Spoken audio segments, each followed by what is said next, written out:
AGT Live 24/7 Dhalai জেলা কমিটির This is AGT Live 24/7 নারী দিবস। এদিন নারী দিবসের অনুষ্ঠানে উপস্থিত ছিলেন নারী সমিতির রাজ্য সম্পাদিকা স্বপ্না দত্ত, দশরানী ত্রিপুরা, কেন্দ্রীয় কমিটির সদস্যা ঝর্ণা দাস বৈদ্য, কেন্দ্রীয় কমিটির সদস্যা অর্চনা দাস, ধলাই জেলা কমিটির সম্পাদিকা কল্যাণী রায়, জেলা কমিটির সহ সম্পাদিকা সমিতির নেত্রী রমণী দেববর্মা সহ সিপিআইএম ধলাই জেলা সম্পাদক অঞ্জন দাস প্রমুখ। এদিন মূলত নারীদের অধিকার, নারী স্বাধীনতা, নারীদের প্রতি বৈষম্য নিয়ে আলোচনা করেন নারী নেতৃত্বরা। Bureau report, AGT Live 24/7। একটা ছিল স্বৈরাচারী সরকার, অত্যাচারী সরকার।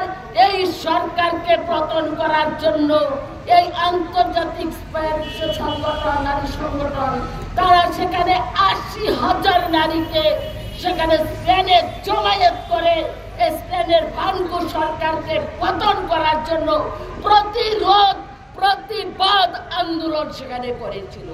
গোটা বিশ্ব জুড়ে নারীদের অধিকার আদায়ের জন্য লড়াই, বিশ্ব শান্তির জন্য লড়াই, যুদ্ধের বিরুদ্ধে লড়াই, এই সংগ্রাম চলে আসছিল। ওই সম্মেলনে নারীদের ভোটের অধিকার, সমকাজের সমমজুরি, নারীদের কাজের ঘন্টা কমানো, এই দাবিতে সেখানে আন্দোলন সংগঠিত হয় এবং সিদ্ধান্ত গৃহীত হয় মার্চ মাসে আন্তর্জাতিক নারী দিবস গোটা পৃথিবীতে যাতে করা হয়।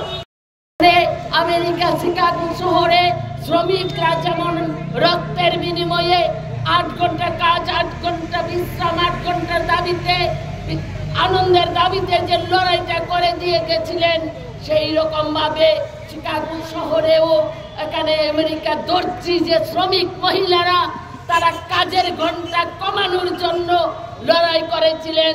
সেই দিনটি ছিল ৮ই মার্চ। আপনারা দেখেছি, আমরা দেখেছি যে তারপর থেকে 11, 12, 13 সিদ্ধান্ত প্রত্যেকটা দেশে দেশে বিভিন্ন তারিখে তারিখে এই আন্তর্জাতিক নারী দিবসটা পালন হয়েছে। অবশেষে 1914 সালে দর্জি মহিলাদের আন্দোলনকে সামনে রেখে, স্মরণে রেখেই এখানে 8ই মার্চ আন্তর্জাতিক নারী দিবস পালন করার সিদ্ধান্ত হয়। এবং আমরা দেখেছি যে এই আন্তর্জাতিক নারী দিবস যখন প্রতিপালন করা হয়, শুধুমাত্র নারীদের দাবি নিয়ে না, ভোটের দাবি নিয়ে না, গোটা বিশ্বের শান্তির জন্য এই নারী দিবসে বিশ্ব নারী সংগঠন, সমাজতান্ত্রিক যে নারী সংগঠন, তারা এই আন্দোলনগুলি সংগঠিত করে। যে হিরোশিমা নাগাসাকি দিবস আমরা পালন করি, এই বোমার বিরুদ্ধেও সেই মার্চ মাসে এই আন্দোলন নারী সংগঠন করেছে। এবং যে রাশিয়ার জারতন্ত্র, এই জারতন্ত্রকে অবসান করার জন্য সেই আন্তর্জাতিক সমাজতান্ত্রিক যে নারী সংগঠন তার ধারাবাহিক লড়াই সংগ্রাম করেছে।